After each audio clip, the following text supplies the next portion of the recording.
that has never been in contact with any particular law enforcement court system. And from what I can see and what I hear out here from a lot of my Black male, and I'm sure it's common knowledge, is that because they are unfamiliar with the court system, they don't know, number one. Traveler. Okay. She and I have already discussed it. Hear the PC if we can, Judge. Okay. And then on the bond reinstatement as well, Judge. Right. So officers initiated a traffic stop in Harris County, Texas for a vehicle having a fictitious plate bearing the word traveler on it. During the stop, the defendant refused to provide. Traveler. Okay. During the stop, the defendant refused to provide ID or insurance information, stating, "I do not consent to this." Officer attempted to remove the defendant from the vehicle, and defendant actively resisted by pulling his arm away from deputies until he was detained. Okay. Tell me what. So we looked at, I'm sorry, Madam Prosecutor, the interference with duties of public servant, Your Honor. Even if my client is failing to give them that, then it is an arrestable offense. But in this situation, it is, Judge. However, in this particular situation, he didn't interfere with anything in terms of his own arrest. I can, if it was a resisting or something to that effect, I can. They're just trying to get him out of the car. I don't disagree. It's classic sovereign case where got the license plate, think that traveling by right is what I think how they term it. In this situation, Judge, and the reason I'm employing upon the court is, even from what Madam Prosecutor has seen on the video, they're pulling and tugging at his arm, which put my client in some fear. It was more than one officer. It was pretty. But he still has a duty. If they're asking you to come out, they can lawfully do that. And there are videos, and go on YouTube, right? There are hundreds of videos where officers will literally destroy your car to get you out. When you get into a pissing match with a person who has the power of arrest, who's going to win, Mr. Daly? We don't disagree, Your Honor. Right. You know what I mean? That's real life. We don't disagree, Your Honor. I think under the circumstances of what actually happened, it was not Mr. Daly's position to resist or to interfere. That was not. He was concerned for his safety at that point. And actually, I don't know, did you hear that on the video? Right. And so in reviewing the video, it was pretty quick, pretty brash. They didn't give him an opportunity to respond per the prosecutor. In this situation, it wasn't as if he was intentionally. Remember, this is just a mere probable cause. Yes, so, I agree. They ask you to come out of the car one time. Yeah, it's really, that's, so, I think that there's enough probable cause to go forward now. The problem is, Mr. Daly, is that we revoke your bond. Your bond is set at 2501, and you've continually failed to appear. So, the case and the way that you've treated us, it shows me that you just refuse to accept authority. How are we supposed to deal with that?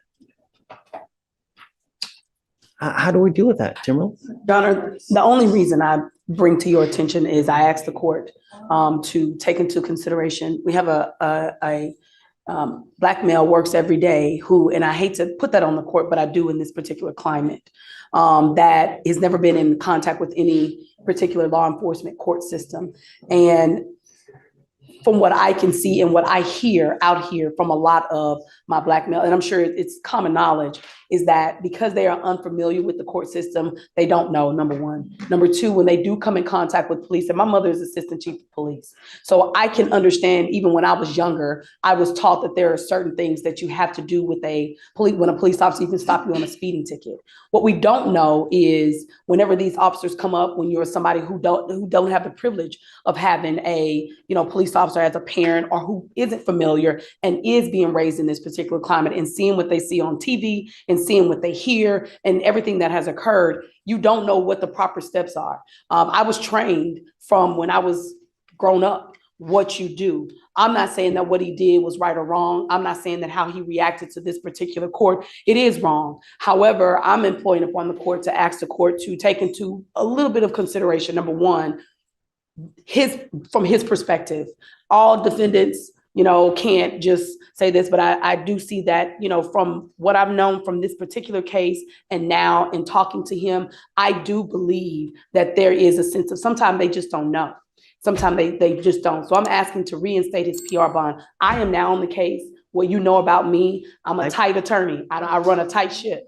So, and by which way I believe I can reach him and getting him to court and resolving this matter, which is what I talked to the prosecutor about when you were on break. It's like, let's just resolve this. Let's take care of this. I'll buy it. Yes, sir. Okay. Thank you, Judge. I'm not going to do this again, though. I promise you. I don't care whoever you have. If you flake on us again, that's 3 times. It's out. I'm not going to do it again.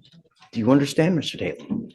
I mean, when you come to court, good things happen. When you don't show up and you continually do it, you can't expect good things to happen. Now, do you have a Texas driver's license? Not right now. You're not allowed to drive. Right. You have a bond condition and you've signed an affidavit with me today promising you're not going to drive. I don't care how you term it. Driving, traveling, however you're going to word it, whatever you do not get into the driver's seat of an automobile, a motorcycle, anything with a combustible engine where you can get on the road unless you have approval from us. Do you understand? I don't care that you have to work. I don't care if you have to go to church. I don't care if you're going to a funeral. I don't care if you're going to wherever it may be. Do not drive. Do you understand? Heed this warning. You're not going to get another one. Okay, Timberlane, Thank I'll you. reinstate the bond. Thank you, Your Honor. And I'll talk to her. We were going to try to talk to Chief, but it's pretty busy I today. think the case is only 3 months old, Yes, so sir. you've got time. You can do whatever you want. Yes, sir. Thank you, Judge. Because you have a lawyer, I will waive your appearance. You don't have to waste your time coming to court now, but you must stay in touch with her and she'll tell you when you got to come back to court. If she comes back and tells me she can't get a hold of you because you're playing games or you've gone AWOL or whatnot, or you get arrested for something else, all bets off. We good? I'm not asking for much, man. Really. And for future reference, when you get into a pissing match with someone with the power of arrest, you are nearly always going to lose. It's just the way it works. And as a young Black man in today's society, you got to be extra special careful because things can go really wrong really quick. And there's evidence of that over and over and over.